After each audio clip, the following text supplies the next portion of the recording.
Bapak Ibu semua, waktu begitu cepat berlalu ya. Tinggal satu pembicara dalam hal ini Pak Agung Rai yang sangat kuat energinya membantu kita, bukan hanya hari ini Pak, tapi ke depan sebagaimana yang disebut tadi masih banyak yang perlu diperjuangkan. Nah untuk itu Pak Agung kami persilahkan. Waktunya Bapak juga 10 menit Pak Agung.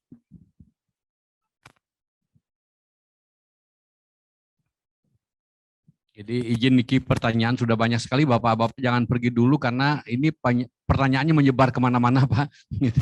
Jadi nanti kan kita bagikan Pak ya. Silakan Pak Agus. Om Swastiastu. Assalamualaikum warahmatullahi wabarakatuh. Namo Buddhaya, salam kebajikan. Salam. Yang langsung aja ya, karena sudah banyak yang kita sampaikan, diskusikan dari pagi sampai siang hari ini. Sebenarnya tadi sudah dijawab oleh Pak Blend Tiang, Pak Agus Wiraguno. Beliau yang menyusun dan memulai tahun 1988, 1992, dan memang benar beliau lah yang ahlinya untuk bagaimana memecahkan undang-undang tersebut. Karena beliau yang tahu. Kalau Tiang sendiri kan mau memerlukan perubahan undang-undang BI, undang-undang perbankan ini, juga undang-undang undang-undang terkait dengan LPS belum bisa dilakukan perubahan karena baru masuk di tahun 2024. 2004 yang baru masuk ke DPR RI. Berapa kali kami berusaha melakukan perubahan, tapi kami baru bisa menyelesaikan undang-undang OJK, memisahkan dari BI terkait dengan pengaturan pengawasan perbankan. Di mana kami masukkan juga dengan industri keuangan non-bank dan pasar modal. Terkait dengan injek tadi yang sempat disampaikan oleh Beliau Gus Wiraguna, sebelumnya beliau sempat kami ingin tarik ke Jakarta, tapi beliau sendiri ingin mengabdi di daerahnya karena menjalankan spiritualnya lebih tinggi lagi. Karena saya tahu beliau ini idealismenya sangat tinggi, bagaimana membantu perbankan ini biar menjadi yang terbaik di dunia, khususnya di Asia. Namun beliau tidak mau ke Jakarta. Berapa kali sudah sampai sekarang, makanya. Dan saya berterima kasih, Degos bisa menjadi saksi ahlinya. Tentunya kembali kepada Bang Lestari, BPR Lestari, Pak Alek, Pak Pribadi, beserta Pak Sari ya. Terima kasih sudah ada suatu kemajuan dalam hal menjudicial review undang-undang perbankan ini. Karena undang-undang perbankan kemungkinan mudah-mudahan karena kami baru menyelesaikan undang-undang bidang perpajakan, harmonisasi pengaturan perpajakan yang baru selesai diketok, kemudian hubungan keuangan pusat dan daerah yang sebentar lagi di bulan November, kemungkinan besar undang-undang yang bidang jasa keuangan ini di periode di tahun ini atau mungkin di awal tahun 2022. Sehingga nantinya kami mohon dengan sangat sekali kawan-kawan BPR maupun perbankan untuk bisa memberikan lebih awal. Jangan sampai ketika itu diserahkan ke DPR itu nanti begitu tidak bisa banyak waktu karena kadang-kadang kejar-kejaran ini waktunya. Kejar-kejaran untuk bagaimana menyelesaikan undang-undang tersebut. Sedangkan undang-undang jasa keuangan ini kan gabungan dari undang-undang BI, undang-undang perbankan, undang-undang OJK, undang-undang LPS.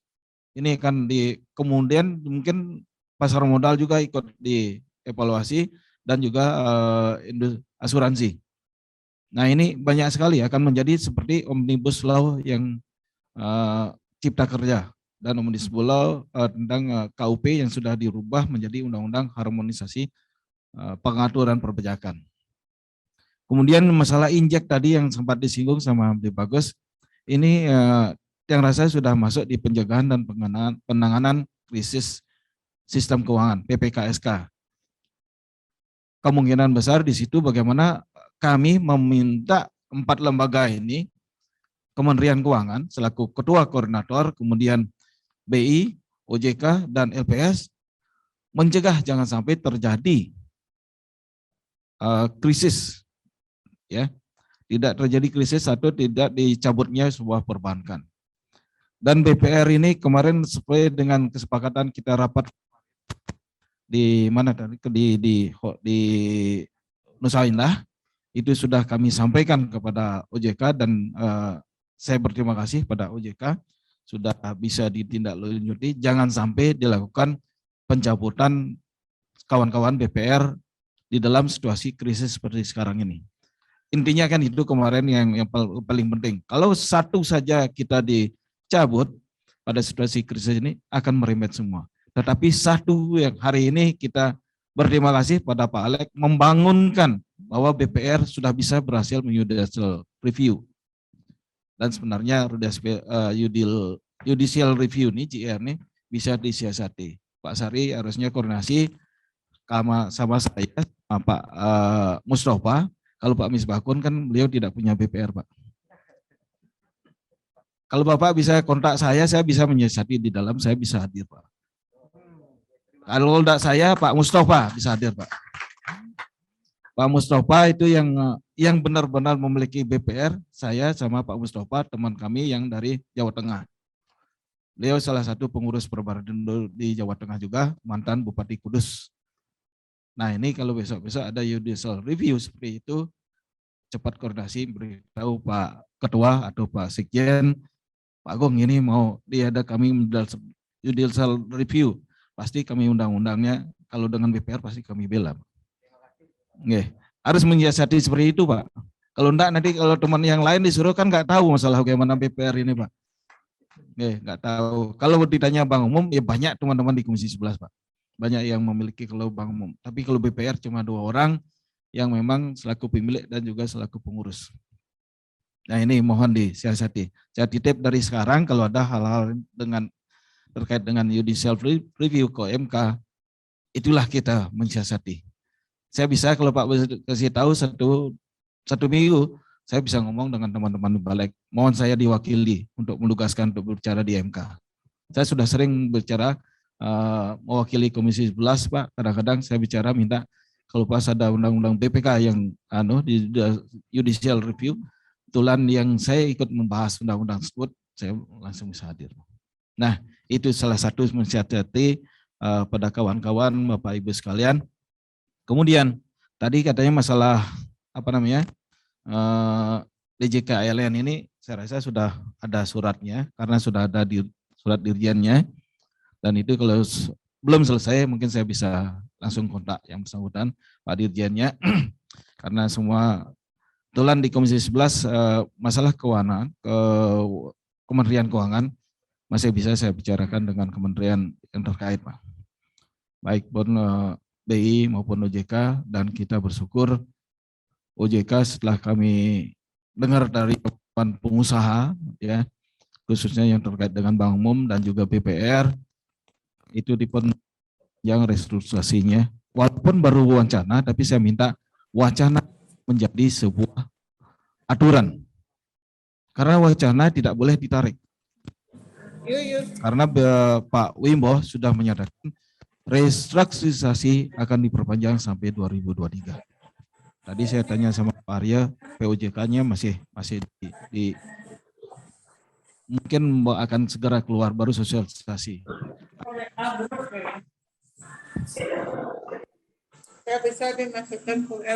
Waktu ya, mungkin kita ada waktu untuk bisa bagaimana mengatur perbankan kita. Kemudian saya ke tadi sudah saya sampaikan masalah fintech. Mungkin ada rekaman di Komisi 11 dan menjadi sebuah kesimpulan. Fintech ini tidak ada aturan yang melalui POJK dari Surat Bank Indonesia. Dasarnya mereka tidak kuat.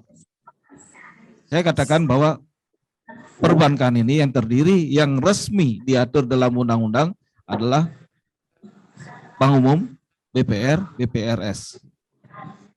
Sedangkan fintech ini apa dasar hukumnya? Dan terbukti kemarin hampir 40-an yang dipanggil ke Bariskim. Pinjaman online ini dengan cara yang sangat keji dibandingkan dengan cara kemunasan yang dilakukan oleh teman-teman DPR maupun Bank Umum. Saya katakan sebenarnya keji karena diumumkan. Sepertinya saya sendiri menerima, saya berteman sama Pak Arya. Pak Arya melakukan pinjaman kepada pinjaman online. Di list, di daftar nomor telepon itu tertera nama-nama saudara-saudara kita semua. Nah inilah yang dikirimin untuk bahwa Pak Arya melakukan pinjaman yang belum dibayar dalam 2-3 bulan atau seluruhnya. Kan moralnya Pak Arya sudah jatuh kalau didikkan seperti itu. Iya, kan kasihan kan kalau seperti itu. Makanya saya sampaikan, jangan dulu diberi angin, apakah fintech ini, orang sekarang sudah teknologi sudah gampang sekali. Teknologi gampang sekali membuat, dan itu gampang untuk membuat cuma 5 juta sudah bisa terbentuk. Dasar aturannya nggak kuat, undang-undang juga nggak ada. Dan inilah fintech ini banyak sekali menjatuhkan moral seseorang dan juga moral asalnya, dan juga dengan melanggar undang-undang, melanggar aturan lagi. Itu dibawa ke IT, undang-undang IT. Dan kadang-kadang ada juga yang undang-undang pornografi, dibuat diancam tapi difoto, kemudian dibuatkan disebar keluarkan bahwa si A begini, si B segini. Nah, inilah pada hari ini kami berterima kasih. Banyak sekali kami dapat informasi, kemudian MK sudah ditindaklanjuti, kemudian perlu saya sampaikan kepada Pak Alek yang menyangkut masalah hutang kita bersyukur. Mungkin Pak Agus Wiraguna juga sudah mengetahui semenjak Bank Indonesia diberikan mengambil jadi primari bukan di pasar sekunder tapi pasar perdana ya, untuk membeli surat utang negara maupun surat berharga. Dan sekarang kita mensyukuri sebagian besar surat utang negara kita lebih banyak di dalam negeri. Perbankan kita dipaksa, ya Pak Agus ya, perbankan kita Bank Umum dipaksa untuk membeli surat utang berharga kita, sehingga persentase luar negeri dengan dalam negeri, di dalam negeri kita lebih banyak. Terjagalah ekonomi kita seperti Jepang. Kalau kami lihat ya, karena di dalam negeri lebih kuat, ekonomi kita akan tumbuh ke depannya. Kemudian jangan khawatir masalah inflasi Pak Alek. Ini di masing-masing daerah dengan diawasi atau diajak komunikasi dari Bank Indonesia, TPID sudah terbentuk di masing-masing kabupaten kota.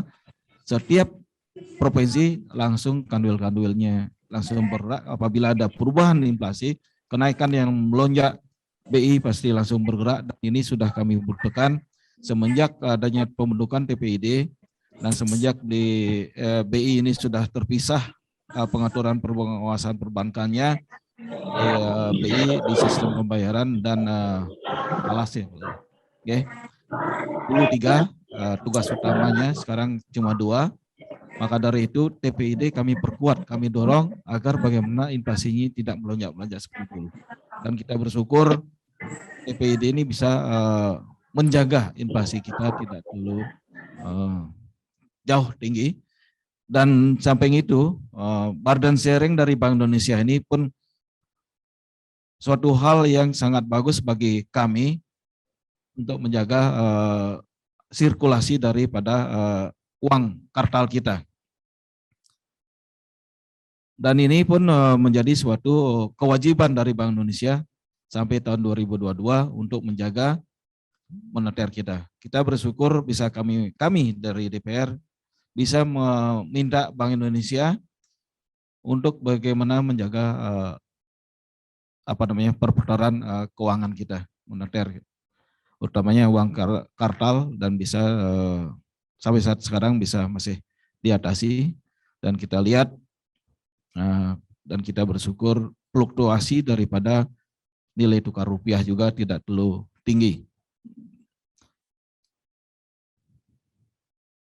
Apalagi yang bisa saya sampaikan ini, kalau undang-undang sudah pasal 20 ini kami bersyukur dengan adanya tidak lagi seperti dulu Bank Indonesia, dengan adanya Undang-Undang Dasar 45 dilakukan perubahan bahwa kita memiliki bank sentral bisa berimprovisasi lebih bagus untuk bagaimana menjaga moneter kita dan juga OJK. Kalau memang ada kekurangan-kekurangan, karena OJK ini baru tumbuh di tahun 2011 ya.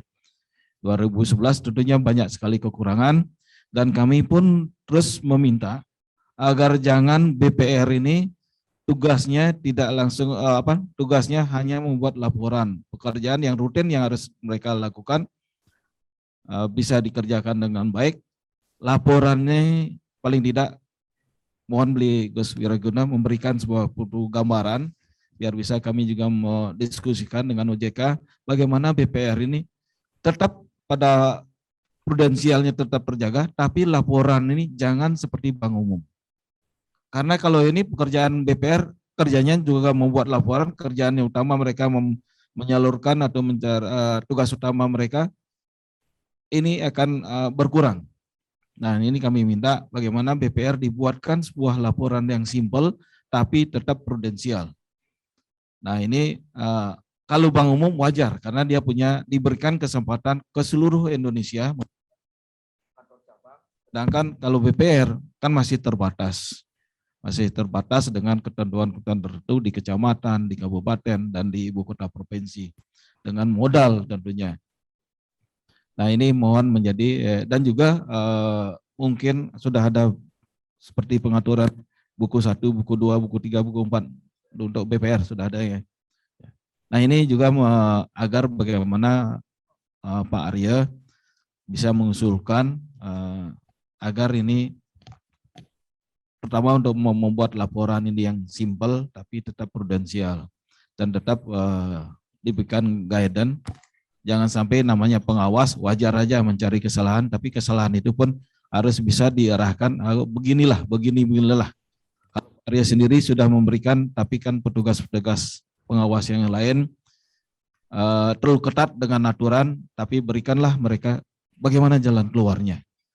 Nah itu yang rasa agar teman-teman BPR ini tetap bisa survive, jangan sampai fintech yang ditonjolkan, tapi bagaimana teman-teman BPR ini juga diberikan kesempatan secara online. Nah ini kami masih bisa memberikan, ingin mendorong BI juga memberikan dalam hal sistem pembayaran, seperti contohnya Gojek, GoPay, Dana, itu kenapa bisa secara online, sedangkan BPR kenapa tidak bisa. Nah, walaupun sudah dilatih, tapi kan SDM ini perlu waktu, perlu waktu untuk dilatih mereka menggunakan sistem online ini. Nah ini namun terbentur dengan undang-undang perbankan itu karena BPR dibatasi dalam hal sistem pembayaran. Sehingga BI pun masih bergantung dengan undang-undangnya BPR belum dicabut tentang bagaimana pembayaran yang transaksi yang dilakukan oleh BPR itu sendiri. Nah ini kami akan mudah-mudahan kami undang-undang utama yang sudah selesai 2 ini, undang-undang harmonisasi pengaturan perpajakan dan hubungan keuangan pusat dan daerah, mudah-mudahan di akhir tahun ini atau di awal tahun bisa kami membahas tentang sektor jasa keuangan yang terkait dengan perbankan, di antaranya nanti BPR dan perbankan umum serta BPR syariah. Dan kami minta mungkin lebih awal, karena kalau saya melihat pada saat pembahasan periode yang lalu ketika undang-undang perbankan ini dibahas, saya tidak terlalu banyak melihat hal yang kritis yang disampaikan oleh teman-teman DPR pusat, Perbarindo pusat. Jangan Pak Wiracana tolong salurkan teman-teman yang mana yang memang mau dikritisi, kritisi aja pasal-pasal yang itu baik. Jangan terlalu banyak, takut dia kadang-kadang teman-teman di pusat ini ketika nanti BPK diperiksa terlalu ketat dari ketika ini. Jangan sungkan-sungkan begitu. Karena yang diperkuat, jangan khawatir, di Komisi 11 ada 2 pemilik BPR dan bisa menjadi jembatan bagi Bapak Ibu sekalian. Saya berharap ini bisa menjadi kebaikan kita bersama. Sekarang gitu Pak. Baik, terima kasih Pak Agung, luar biasa paparan beliau. Ini apa namanya tentunya akan memberikan angin segar buat kita semua, Bapak Ibu, ya berkait dengan banyak hal yang beliau sampaikan tadi. Nah, terutama yang sangat penting kita pikirkan bersama, yaitu sangat bagus juga. Di sini juga ada usul daripada beliau agar BPR tidak berkonsentrasi membuat laporan terlalu banyak. Dan nanti Pak Putu tolong di message ini sampaikan, mungkin juga kami akan mencatat, kami sampaikan dengan pusat DPP untuk bisa diperhatikan, dan juga DPP sedang merancang RPOJK, rancangan POJK yang sekiranya bisa disempurnakan dan juga ini bisa dimasukkan. Kemudian yang selanjutnya titip juga, beliau juga menyampaikan mengenai pengawasan lebih diarahkan kepada lebih banyak melakukan pembinaan.